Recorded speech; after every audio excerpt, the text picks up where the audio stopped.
ஆண்டவர் இரட்சகருமாக இயேசுவின் இனிதான நாமத்தில் உங்களை வாழ்த்துகிறேன். நம்முடைய ஆவிக்குரிய சிந்தனைக்காக நீதிமொழிகள் 1 அதிகாரம் 8 நான் வாசிக்கிறேன். என் மகனே, உன் தகப்பன் புத்தியை கேள், உன் தாயின் போதகத்தை தள்ளாதே. உன் தாயின் போதகத்தை தள்ளாதே என்று சொல்லப்பட்டிருக்கிறது.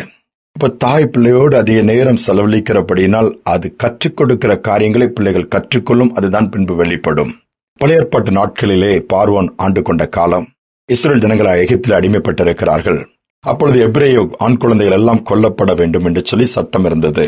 பிறக்கிற ஆண் குழந்தைகள் எல்லாம் கொல்லப்பட்டிருக்கும் போது மோசே பிறக்கிறான். அப்பொழுதுதான் சிறு குழந்தைய அழகாக இருக்கும் பொழுது தாயினால் அந்த பிள்ளையை கொல்ல மனதில்லை. ஆனாலும் வீட்டிலும் பாதுகாக்க முடியாத நிலைமை. உடனே அந்த நதியிலே எடுத்து விட வேண்டிய ஒரு நிலைமை. ஒரு சின்ன நாணல் பெட்டியை செய்து போகிறது.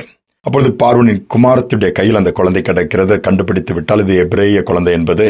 ஒரு தாயை தேடி கண்டுபிடிங்கள் இந்த குழந்தையை வளர்ப்பதற்கு சொல்லும் போது அதே பெற்ற தாயை அங்கு கொண்டு செல்லப்படுகிறார். ஆண்டவர் அழகாக நடத்துகிறார்.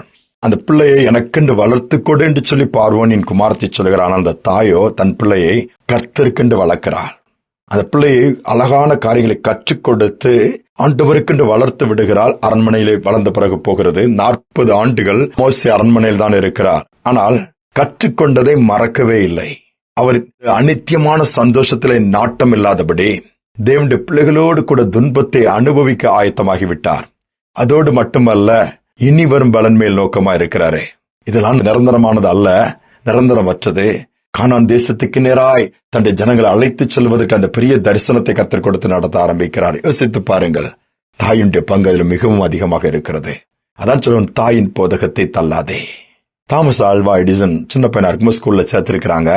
அந்த வகுப்பு ஆசிரியர் ஒரு கடிதத்தை கொடுத்து உன் தாயிடம் அதை கொண்டு கொடுக்கணும், வேற யார்ட்டையும் கொடுக்கூடாதுன்னு அனுப்பி விடுறாங்க. அந்த பையன் அந்த கடிதத்தை கொண்டு போய் கொடுக்கிறான். அந்த தாய் அதை படித்து பார்க்கிறார்கள். படித்த உடனே உள்ளமெல்லாம் சுக்குநூறாய் உடைகிறது.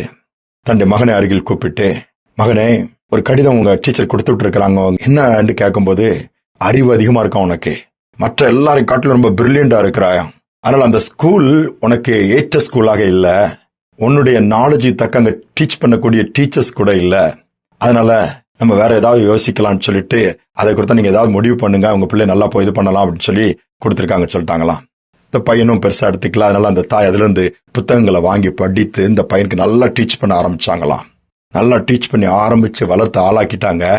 பிற்காலத்துல அவன் பெரிய சயின்டிஸ்டா மாறிட்டாப்ல. இந்த தாயுடைய காலம் முடிந்து போயிடுச்சு. அவங்கள மறித்து அடக்கம் பண்ணப்பட்டு காலங்கள் போயிடுச்சு. ஒரு நாள் தன்னுடைய வீட்டை கிளீன் பண்ணும் போது இந்த கடிதம் தாமஸ் ஆல்வா எடிசன், அவர் பெரிய சயின்டிஸ்டா இருக்கும்போது கிடைக்குது.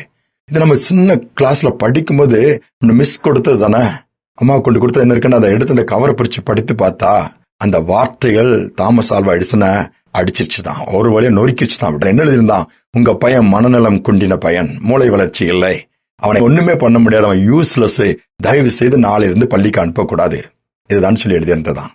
ஆனா அந்த தாய் அதை படிச்சுட்டு அந்த பையன்ட்ட அதை சொல்லவே இல்லை. மாறாக ஒரு நல்ல நம்பிக்கையை ஊட்டி என் பிள்ளை ஆளாக்குறேன் வளர்த்து ஆளாக்குனாங்க. நீ தேசங்கள் போற்றுகிற, தேசங்கள் பயன்படுகிற, மனுக்களும் பயன்படுகிற அளவு பெரிய கண்டுபிடிப்புகளை அந்த தாமஸ் ஆல்வா எடிசன் மூலமாய் கர்த்தர் கொண்டு வந்திருக்கிறார. யோசித்து பாருங்க, நாம எப்படி நம்முடைய பிள்ளைகிட்ட ரியாக்ட் பண்றோம், எப்படி அதை பாசிட்டிவா எடுத்துக்கிறோமா, நெகட்டிவா? ஆமா, நீ படிக்கிற பிள்ளைல கூட கொஞ்சம் மார்க் குறைஞ்சு நம்ம ரிசல்ட்லாம் வந்துச்சு, கூட 2 மார்க் வாங்கினா நல்லா இருக்கும், கூட கொஞ்சம் அந்த பிள்ளைய பாரு, இந்த பிள்ளைய பாரு, எனக்கு தெரியும், நீ எழுதும் போதே தெரியும், படிக்கும் போதே தெரியும், புலம்புறம் கொட்டி தீர்த்து நம்பிக்கை உடைச்சு தள்ளிருந்தது. பிள்ளைகளும் நம்பிக்கை இழந்து விடுகிறது. தாயின் போதகத்தை தள்ளாதே.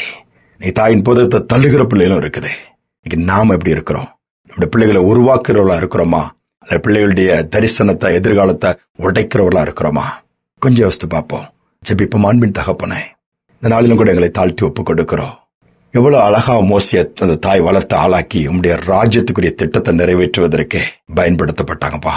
இந்த நாட்கள் நாங்களும் எங்களுக்கு கொடுத்த பிள்ளைகள், குடும்பங்கள், பொறுப்புகள் உண்மை உத்தமா இருந்து உண்மை பிரதிபலிக்க உமக்கு ஏற்ற விதமாய் வளர்த்து ஆளாக்க உதவி செய்வீராக.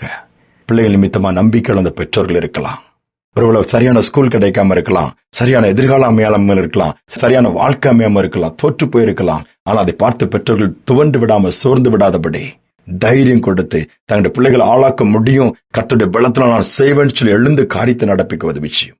பிள்ளைகளும் தாயுடைய போதகத்தை மறந்து விடாதபடி அவங்க கற்றுக் கொடுத்ததை கடைசி வரை கைவிடாம காத்துக்கொண்டு அதன்படி நடக்க உதவி செய்யும்.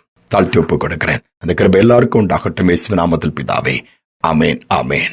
நம் பிள்ளைகளை கர்த்தருக்கென்று வளர்ப்போம். பிள்ளைகளும் தாயின் போதகத்தை தள்ளாமல் கீழ்ப்படிந்து நடப்போம்.